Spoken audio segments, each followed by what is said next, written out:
Nous allons débuter notre congrès, notre assemblée générale,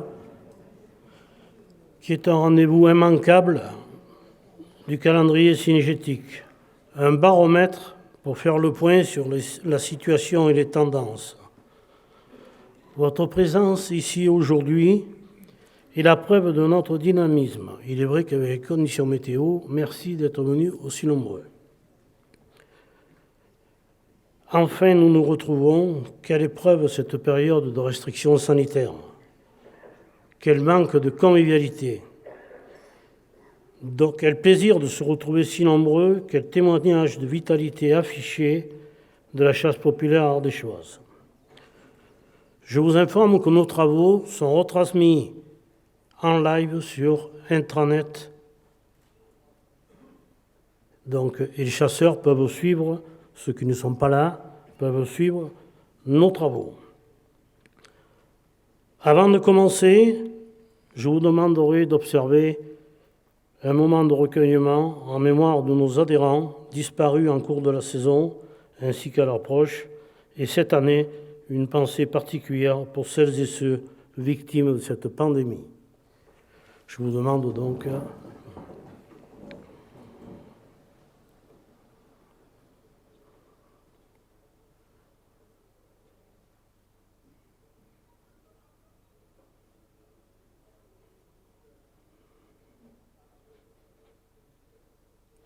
Merci.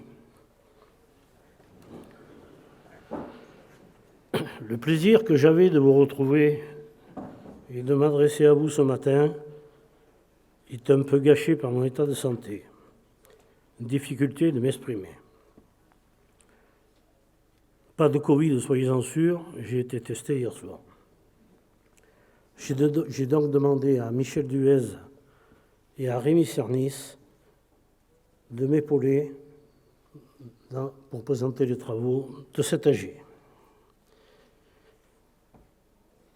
Nous allons dans un premier temps traiter des parties statutaires entre nous pendant 1h30, puis nous accueillerons divers invités pour parler de la chasse et de son avenir. Je salue la présence parmi nous d'Émilie Dussert, expert comptable, de Marc Jamon, commissaire aux comptes. Une fédération départementale des chasseurs a pour vocation de rassembler, de coordonner et de représenter. Si elle devait s'évaluer à la richesse de sa diversité, l'Ardèche serait bien classée avec un grand nombre d'associations spécialisées. Je salue la présence des représentants des associations spécialisées qui œuvrent à nos côtés dans des registres très différents, avec leurs convictions, mais en étant tous unis et solidaires. Je remercie M. Michel Cuot, président national des rencontres Saint-Hubert, qui avait lieu en Ardèche cette année, organisée par Gilles Barbe, qui m'a remis la médaille de la Fédération nationale des chasseurs. Cette année aussi, un coup de projecteur sur l'interdépartemental 2607 qui a fêté son 40e anniversaire, auquel j'ai assisté. Je remercie l'ensemble de l'assistance composée de représentants d'ACCA, d'AICA, de chasse privée, représentants ONF, chasseurs du département qui ont bien voulu nous honorer de leur présence. Je salue la présence d'anciens collègues, présidents, administrateurs, louvetiers, ainsi que celle de plusieurs estimateurs. Je salue aussi le jeune retraité que je cherche, je ne le vois plus, Alain Ligné. Permettez-moi d'avoir une pensée pour un homme qui ne manquait aucun de nos rassemblements cynégétiques et qui nous a accueillis plusieurs fois dans son théâtre à Vals-les-Bains. Je veux parler de Jean-Claude Faury, à qui je souhaite un prompt rétablissement et l'assurer de tout notre soutien. L'avenir de notre passion dépend naturellement de nous, de notre comportement, de nos actions sur le terrain.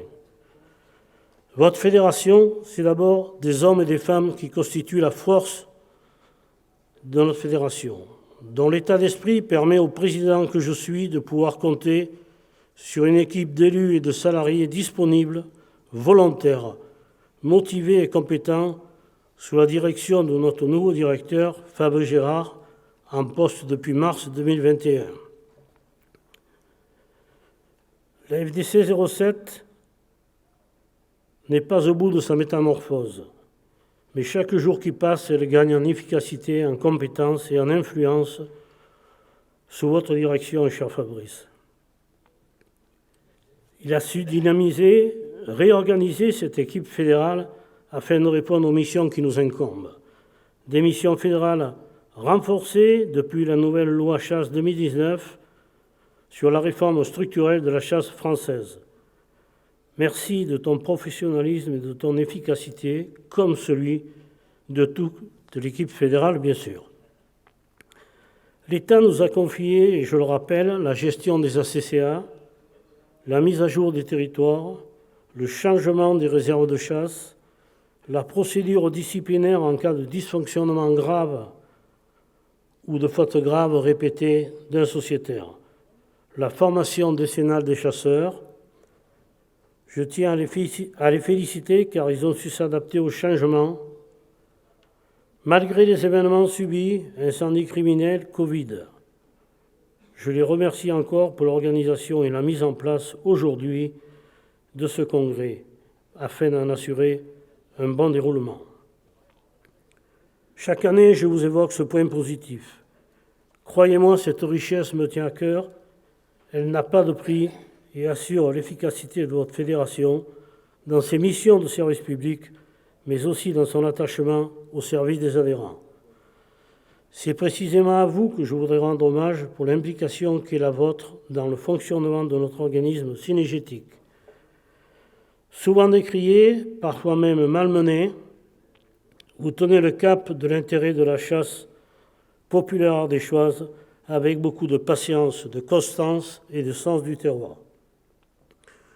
Je remercie les ACCA et plus largement les détenteurs pour leur investissement au service de la chasse ardéchoise. La fédération est là, à votre écoute. N'hésitez pas à solliciter l'ensemble de ses services. Votre importante mobilisation aujourd'hui valorise et récompense le travail de l'ensemble de l'équipe fédérale. Conformément au statut, je vous demande de retenir le bureau de la Fédération comme bureau de l'Assemblée générale. Y a-t-il des oppositions?